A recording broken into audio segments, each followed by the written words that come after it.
മുഖത്തുണ്ടായിരിക്കട്ടെ. എൻ്റെ പേര് ബിജു. ഞാൻ വയനാട് ജില്ലയിലെ പനമരത്തു നിന്നാണ് വരുന്നത്. ഇതെൻ്റെ ഭാര്യയാണ് ബിന്ദു. ഞാനൊരു യാക്കോബായ സഭാംഗമാണ്. 2019 ഒക്ടോബർ മാസം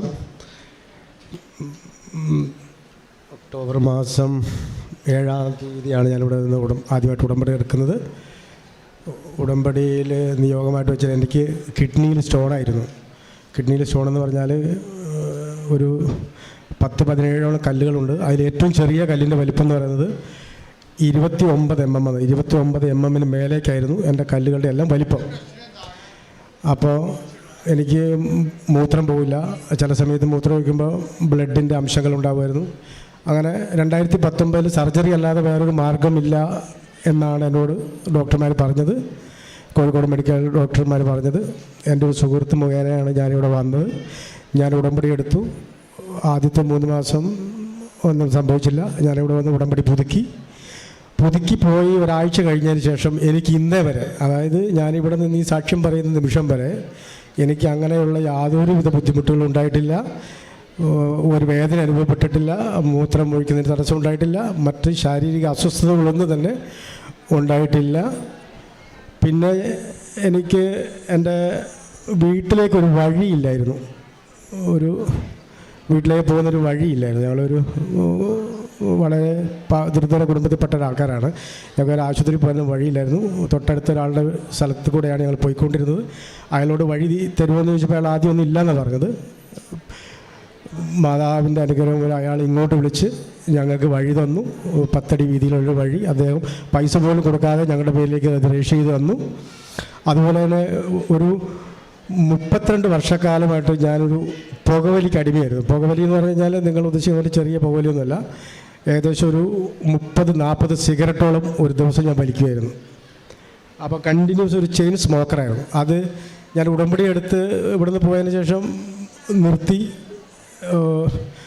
എന്നെക്കൊണ്ട് അത് നിർത്താൻ സാധിക്കാതെ വന്നു. അത് കുറച്ച് കൊണ്ടുവന്നു. എങ്കിൽ ഉടമ്പടി എടുത്ത് പോയതിനു ശേഷം വീണ്ടും ഞാനത് മാതാവിനോട് ദൈവത്തെ പറ്റിക്കുന്നവരായിപ്പോയി. വീണ്ടും ഞാനത് തുടങ്ങി.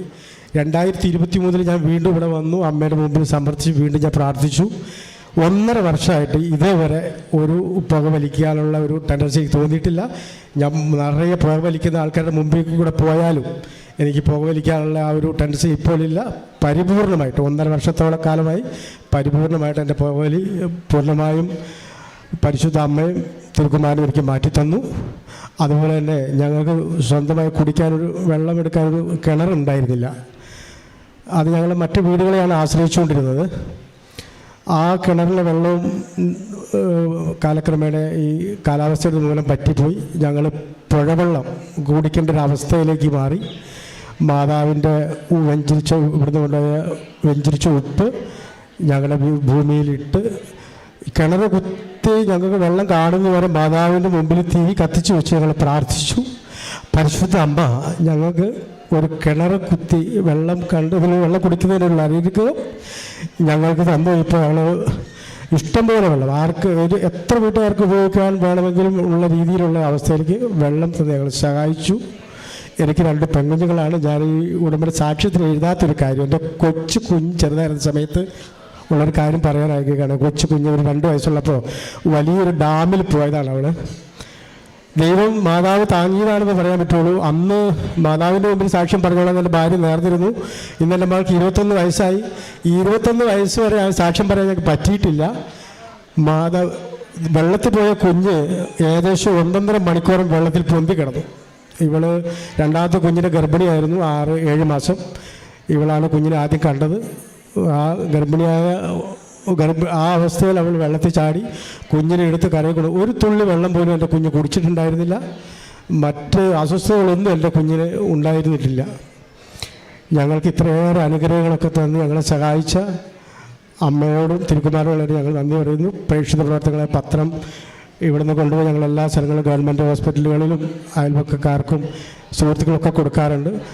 പിന്നെ ഞങ്ങൾ ഈ വൃദ്ധസദനത്തിലേക്ക് ഞങ്ങളുടെ സ്ഥലത്തൊരു നാട്ടുകൂട്ടായ്മ എന്ന് പറയുന്ന സംഭവമുണ്ട്. ആ കൂട്ടായ്മയിലൂടെ ഞങ്ങളെ കൊണ്ടാവുന്നത് പോലെ ഞങ്ങൾ സഹായം ചെയ്യാറുണ്ട്. ഒരുപാട് പ്രാവശ്യം അങ്ങനെ ഞങ്ങൾ ഒരുപാട് സ്ഥലത്ത് ഞങ്ങൾ ചെയ്തിട്ടുണ്ട്. ഇത്രയേറെ അനുഗ്രഹങ്ങൾ നൽകി ഞങ്ങളെ സഹായിച്ച അമ്മയ്ക്കും തിരുക്കുമാരനും ഒത്തിരിയേറെ നന്ദി അർപ്പിച്ചുകൊണ്ട് നിർത്തുന്നു. സഹോദരന് ഇപ്പം എത്ര വയസ്സുണ്ട്? ബിജു 49 വയസ്സ്. 49 വയസ്സ്. എത്ര വയസ്സിലായിരുന്നു പുകവലി ആരംഭിച്ചത്? ഞാൻ ഏകദേശം ഒരു 16 വയസ്സ് തുടങ്ങി ആരംഭിച്ചു. കരങ്ങളടിച്ച് നമുക്ക് ദൈവത്തിൻ്റെ നാമം മഹത്വപ്പെടുത്താം. ഈ സാക്ഷ്യം വ്യക്തമാണ്. കൃപാസനത്തിലൂടെ കടന്നു വന്ന് വയനാട് നിന്നുള്ള സഹോദരൻ മരിയൻ ഉടമ്പടിയിൽ പ്രധാനമായിട്ട് വിഷയം വെച്ചിരുന്നത് 15 വർഷത്തിലേറെയായി കിഡ്നി കല്ല് വരുന്ന അസുഖം ഉണ്ടായിരുന്നു. അപ്പോൾ അത് പൂർണ്ണമായിട്ടും കൃപാസനത്തിൽ കടന്നു വന്ന് മരിയൻ ഉടമ്പടി എടുത്ത് പ്രാർത്ഥിച്ചതിൻ്റെ ഫലമായിട്ട് സുഖപ്പെട്ടു എന്നാണ് സാക്ഷ്യത്തിൽ പറഞ്ഞത്. ഒപ്പം തന്നെ 12 വർഷമായിട്ട് വീട്ടിലോട്ട് വഴിയില്ലായിരുന്നു. എന്താണ് ചെയ്തത് വഴി കിട്ടാൻ വേണ്ടിയിട്ട്? വഴി കിട്ടാൻ വേണ്ടി ഞങ്ങൾ ഉടമ്പടി ഉപ്പ് ആ വഴി കയറാനുള്ള സ്ഥലത്ത് വെതറി പ്രാർത്ഥിച്ചു. എന്നിട്ട് എത്ര നാളുകൾക്കുള്ളിൽ വഴി കിട്ടി? ഒരു മാസത്തിനുള്ളിൽ തന്നെ കിട്ടി. അതുപോലെ തന്നെ നിങ്ങൾ സാക്ഷ്യത്തിൽ വ്യക്തമായിട്ട് കേട്ടതുപോലെ 32 വർഷമായിട്ട് ഉണ്ടായിരുന്ന പുകവലിയാണ് ഇപ്പോൾ മരിയൻ ഉടമ്പടിയിൽ നിയോഗം സമർപ്പിച്ച് ഒത്തിരിയേറെ തടസ്സങ്ങളുണ്ടായിരുന്നു. അതിന് വിട്ടുമാറാൻ വേണ്ടിയിട്ട് പറ്റുന്നില്ലായിരുന്നു. പക്ഷേ പരിശുദ്ധമ്മയുടെ കണ്ണുനീരോടുകൂടി പ്രാർത്ഥിച്ച് ഉടമ്പടി പുതുക്കി നിയോഗം സമർപ്പിച്ച് പ്രാർത്ഥിച്ചതിൻ്റെ ഫലമായിട്ട് ഇപ്പോൾ 1.5 വർഷമായിട്ട് ചെയിൻ സ്മോക്കറായിരുന്നാണ് പറഞ്ഞത്. 1.5 വർഷമായിട്ട് ഇപ്പോൾ പുക വലിക്കുന്നില്ലെന്ന് പറഞ്ഞു. അതുപോലെ തന്നെ 12 വർഷമായിട്ട് അയൽ വീടുകളെയായിരുന്നു കുടിവെള്ളത്തിന് വേണ്ടി ആശ്രയിച്ചിരുന്നത്. അപ്പോൾ ഇതിനു മുമ്പ് ഈ കിണർ കുഴിക്കണമെന്നൊന്നും തോന്നിയിട്ടില്ല? ഇല്ല തോന്നിയിട്ടില്ല. മരിയൻ ഉടമ്പടിയിൽ വിഷയം സമർപ്പിച്ചപ്പോഴാണ് കിണർ കുത്തണമെന്ന് തോന്നിയത്. അത് നിയോഗമായിട്ട് വെച്ചിട്ടുണ്ടായിരുന്നില്ല. പക്ഷേ ഞങ്ങൾ പെട്ടെന്നൊരു സാഹചര്യം വന്നപ്പോൾ അമ്മയുടെ മുമ്പിൽ തിരിയെത്തിച്ചു. ഇവിടുന്ന് കൊണ്ടുപോയി ഉപ്പ് കിണർ കുത്തേണ്ട സ്ഥലത്ത് ഞങ്ങൾ ഇട്ട് പ്രാർത്ഥിച്ചു. കിണർ കുത്തി തീരുന്നവരെ തിരി കത്തിച്ച് വെച്ച് ഞങ്ങൾ പ്രാർത്ഥിച്ചു. വെള്ളം കിട്ടാൻ ബുദ്ധിമുട്ടുള്ള സ്ഥലമായിരുന്നു അവിടെ?